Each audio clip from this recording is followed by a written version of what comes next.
Bonjour à tous. Le Conseil des ministres s'est réuni ce jour sous la houlette du président de la République. Voici la teneur du communiqué qui a sanctionné les travaux avec le ministre de la Communication, de la Culture, des Sports et de la Formation civique. Communiqué sanctionnant le Conseil des ministres du jeudi 24 décembre.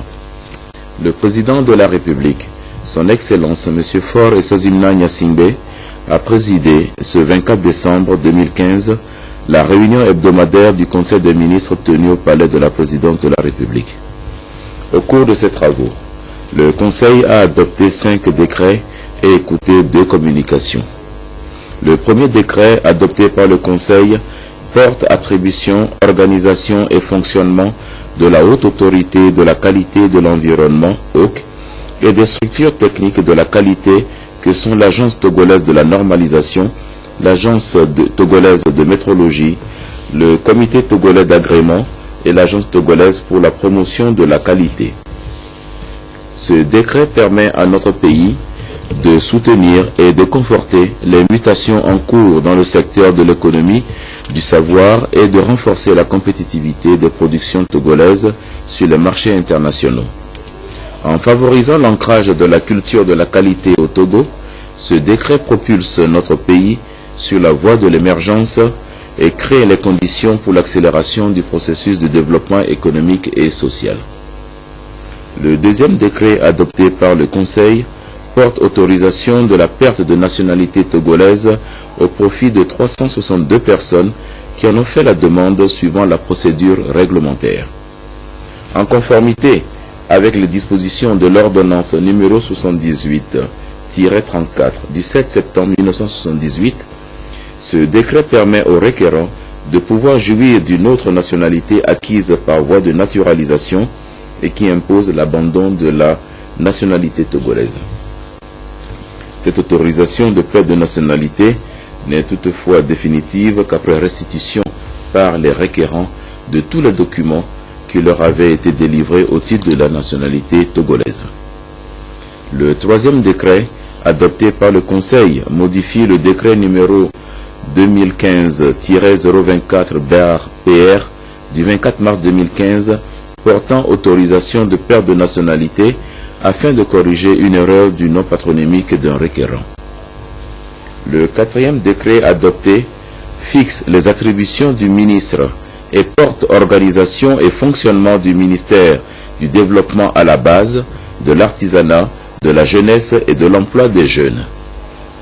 Au titre du dit décret, les attributions du ministre du Développement à la base, de l'artisanat, de la jeunesse et de l'emploi des jeunes couvrent le domaine suivant: la structuration et l'accompagnement des communautés à la base, la promotion de l'inclusion financière, l'encadrement des jeunes à leur autonomisation socio-économique et professionnelle, et enfin, le développement et la promotion de l'artisanat.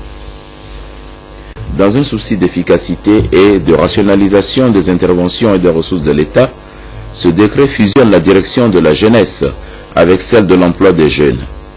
La direction de la mobilisation financière est également fusionnée avec la direction des études et de la planification.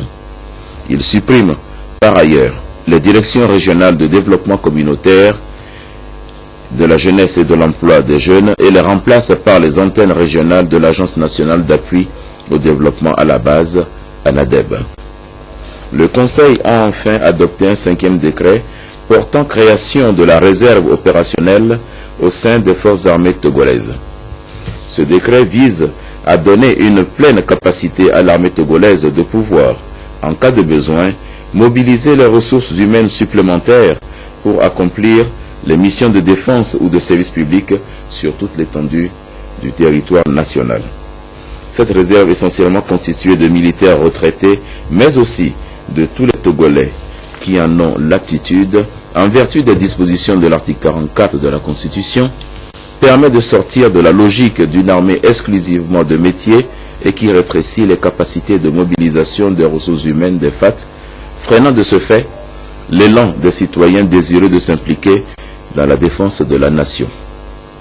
Elle permettra à notre pays de pouvoir répondre beaucoup plus efficacement aux sollicitations qui lui sont adressées pour participer à des opérations de maintien de la paix sur les théâtres internationaux. Il participe de la logique de refondation du dispositif national de sécurité, renforce les capacités opérationnelles de l'armée nationale et concourt à la modernisation de celle-ci en vue de l'adapter aux impératifs sécuritaires de l'heure. S'agissant des communications, le Conseil a suivi un premier exposé relatif à l'appui de la Banque africaine de développement à notre pays dans le cadre de la préparation du projet intégré de développement dénommé Agropole. Basée sur les potentialités locales, cette approche de développement intégré vise à structurer et à réunir en un seul endroit autour d'un projet agricole une organisation opérationnelle constituée des différents leviers permettant de relever le niveau de vie des populations. Dans sa mise en œuvre, ce projet participera à la réalisation des aménagements de périmètre avec la sécurisation du foncier, la création de centres de formation pour accompagner les ingénieurs et techniciens agricoles, la création de centres d'affaires et de services et la mise en place de zones industrielles dédiées aux activités agro-industrielles.